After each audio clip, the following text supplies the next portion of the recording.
Okay, meron tayong ating na power supply board. I-review lang natin. Ito yung mga gamit natin na stock. Naka-ESD protect tayo ng plastic para sa mga MOSFET. Ito naman ay buong power supply.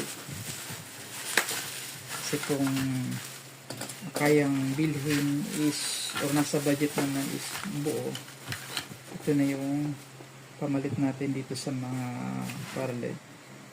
Meron tayo ang 24 volts. Pwede natin iset sa 20 kasi dito sa mga big dipper 20, 22, 23 ang supply nila. Pinababaan para hindi agad nasira yung ilaw. Ito.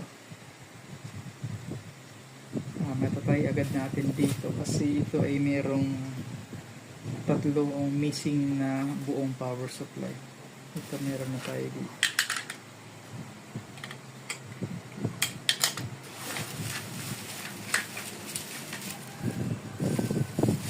Okay, mas matibay ito kaysa dito.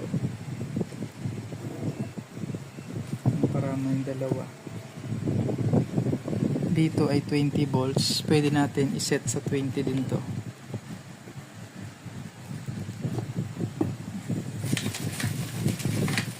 Okay,